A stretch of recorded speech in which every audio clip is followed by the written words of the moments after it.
জামাতে ইসলাম দফায় দফায় ক্ষমা চাচ্ছে। আমি আসলে দেখতে চাই জামাতে ইসলামের এই ক্ষমা চাওয়া কতটা খাঁটি এবং ভেজাল মুক্ত। আমার চ্যাটার মাল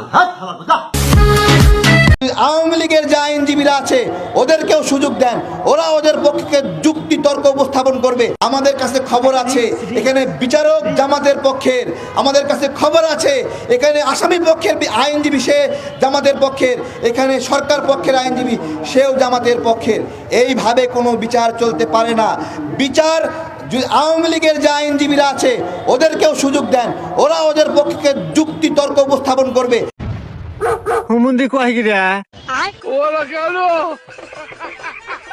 আসসালামু আলাইকুম, যারা লাইভটি দেখছেন, এই যে দেখতে পাচ্ছেন গণ অধিকার পরিষদের যুগ্ম সদস্য সচিব জনাব তারেক রহমান। আমরা আমাদের জামান টাওয়ারের উপরে, জামান টাওয়ারের যে মালিক কর্নেল মিয়া মুর্শিদুজ্জামান ভাইয়ের অফিসে ছিলাম। একসাথে সেখানে লাঞ্চ করে আমাদের তারেক রহমান বাসায় যাবে বলে সে উপর থেকে নিচে নেমে আসে। নিচে নামার পরে এই যে জামান টাওয়ার দেখেন, জামান টাওয়ারের নিচে এই তারেক রহমানের উপরে এই যে ভিপি নুরুল হক নূরের গুন্ডা বাহিনী দিয়ে একটার উপরে হামলা চালিয়ে তার মাথার অবস্থা কি করে দেখেন। দেখেন আপনারা, আজকে আমরা স্পষ্ট বলতে চাই, আগে হাসপাতাল উঠে রাখেন। এই যে আমরা তারেক রহমানকে হাসপাতালে নিচ্ছি, আপনার তার অবস্থা একটাবার দেখেন। এই যে নুরুল হক নূরের বিষয়ে যে আমরা বলেছি যে ইসরায়েলের এজেন্ট, সে ভারতের এজেন্ট, রয়ের এজেন্ট, তার বাস্তব প্রমাণ আপনারা দেখেন। ঠিক আছে, কথা। এই যে তারেক ভাইয়ের অবস্থা দেখেন, তোমরা আসো জানাচ্ছি।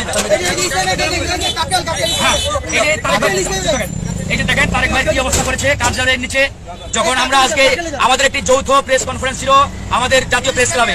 মাঝে মধ্যে মারি খাওয়া ভালো, মায়ের মধ্যে ভাইটামিন আছে। এনসিপির ঘাড় মটকাবে আওয়ামী লীগ, আমরা এর জন্য দায়ী না। আমরা আওয়ামী লীগের ভোটাধিকার কাড়ি নেই নাই, চান্সে পাইলে এনসিপির ফুটবলের মতো শটাবে। কারণ যারা আওয়ামী লীগকে ডাইহার্ট ভালোবাসে তারা ভোট দিতে যাবে না, তাদের জন্য এটা উৎসবের না। খুব ভয় পাইছি রে। এইদিকে চিপাই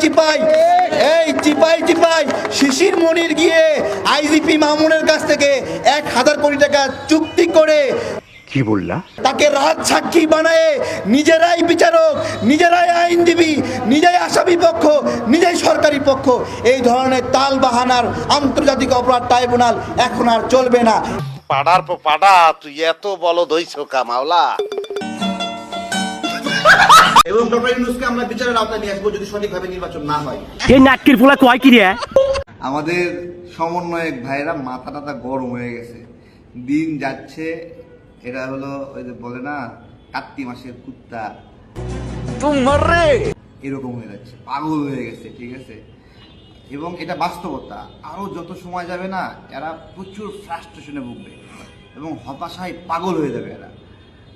তোরে কইছে তুই বেশি জানোস। আওয়ামী লীগের বিচার বাংলাদেশে অসম্ভব। আওয়ামী লীগের বিচার বলতে আর কিছু আমি দেখছি না বিচার হওয়ার কোনো সম্ভাবনা আছে। আর এইভাবে রাজাদের বিচার হয় না, বুঝছেন? রাজাদের বিচার করা অনেক টাফ একটা বিষয়। অভ্যুত্থান তো নাসিরের গাছে ধরে, তুষারের গাছে ধরে, তুষারের গাছে ধরে গণ অভ্যুত্থান। যে আপনারা জুলাইয়ের পক্ষের শক্তিকে ভোট দিবেন। জুলাইয়ে যারা লুকায়া ছিল, খুব সহজ কথা ভাই, জুলাইয়ে যারা লুকায়া ছিল, এই জুলাইটা শেষ হলে ওই বিনিয়ামিনকে শেখ হাসিনা ছিঁড়ে খাইতো। বিনিয়ামিন মোল্লা ছাত্র অধিকার পরিষদের, নাকি এই জুলাই যদি আমরা পরাজিত হইতাম তাহলে বাকেরকে বাকের তাকে শেখ হাসিনা ছিঁড়ে খাইতো। 9 দফার ঘোষক সে। এই জুলাই যদি আমাদের বিজয় না হইতো তাহলে ওই আবিদ, মায়েদ, মাহিন তাদের কিন্তু অস্তিত্ব থাকতো না। আমরা কি করতাম? ওই জেলে যাইতাম, 5 বছর পরে ছাত্রত্ব শেষ হয়ে যেত, জেল থেকে এসে দেখতো যে নতুন একটা ডাকসু হচ্ছে, যেই সময় তাকে কেউ চেনে না, চুলদারি সব পাইকে গেছে। তো এগুলো তো একটা বিষয়। আমরা যদি ফিস পরিশোধ না করি, পরিশ্রমের ফিস, ত্যাগের ফিস যদি না করি, তাহলে এই ত্যাগ আর সামনে কেউ করবে না কখনো। তোর মতলব কি? তুই আরে ভাঙ্গি বল। পিনাকি ভট্টাচার্যের মাকে তার সন্তানের দায়িত্ব নিতে হবে, কারণ তার সন্তান অন্য সন্তানের মাদেরকে নিয়ে অনেক নোংরা কথা বলে, তাদের সাথে চায়, ওই ভাষায় গালি দেয়, ওই ভাষায় কথা বলে, সহবত অন্যের মায়ের সাথে। এই বিষয়গুলো খুব সহজভাবে আমি নেই নাই। আচ্ছা, আমি যখন দেখছি যে সে ক্রমাগত এটা করছে, তখন আমি আমার জায়গা থেকে প্রতিবাদ করেছি এবং তাকে 24 ঘন্টার সময় দিয়েছি।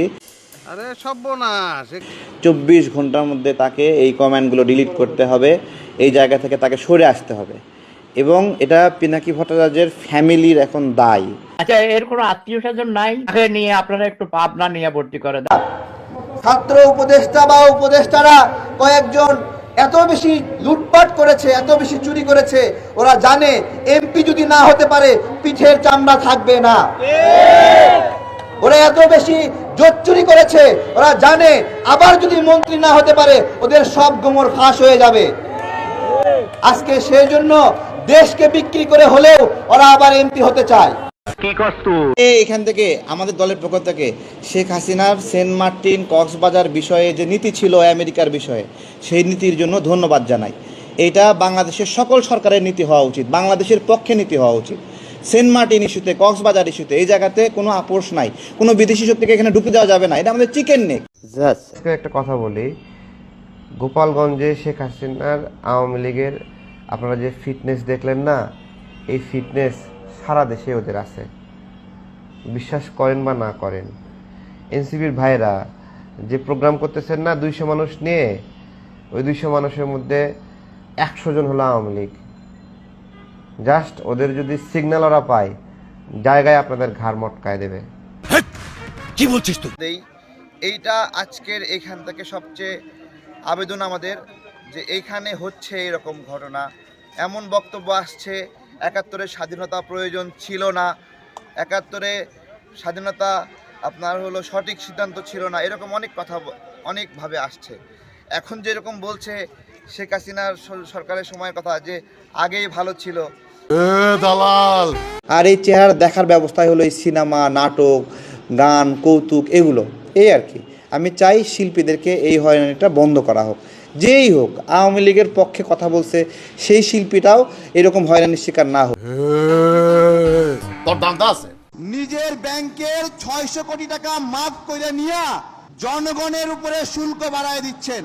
আপনারা গত কয়েকদিন আগে একটা সংবাদ দেখেছেন, সংবাদটা হলো গ্রামীণ ব্যাংকের 5 বছরের কর অব্যাহতি এবং 600 কোটি টাকা অব্যাহতি। আমার কথা, আপনি আপনার ব্যাংকের কর মাফ করলেন কেন? অন্য কেউ যদি ক্ষমতায় থাকতো এটা কি মাপ পাইতেন? বলেন কি? প্রমাণ দাও। ওরা বলে ওদের দাতাদের নাম নাকি প্রকাশ করা যাবে না। কেন নাহিদ সাহেব, দাতার নাম কেন প্রকাশ করবা না? দাতার নাম প্রকাশ করলে বসুন্ধরা গ্রুপের নাম বের হয়ে আসবে, দাতার নাম প্রকাশ করলে রূপায়ণ গ্রুপের নাম বের হয়ে আসবে, দাতার নাম প্রকাশ করলে সিটি ব্যাংকের নাম বের হয়ে আসবে, সিটি গ্রুপের নাম বের হয়ে আসবে, দাতার নাম প্রকাশ করলে মেঘনা গ্রুপের নাম বের হয়ে আসবে। অল্প সময়ে রাজনীতি শুরু করেছে, এর মধ্যে সব গ্রুপ কোম্পানিকে হাতে নিয়ে নিয়েছে। 400 কোটি টাকা চুরির অভিযোগ আসছে। সার্জিস লাফায়া রাখাল রাহার বিরুদ্ধে পোস্ট দিয়েছে। যখন দেখছে তাদের মধ্যে এক দরবেশ সমন্বয়ক গাজী সালাউদ্দিন তানভীর এটাতে জড়িত, তখন আবার পোস্ট উইথড্র করে নিয়েছে।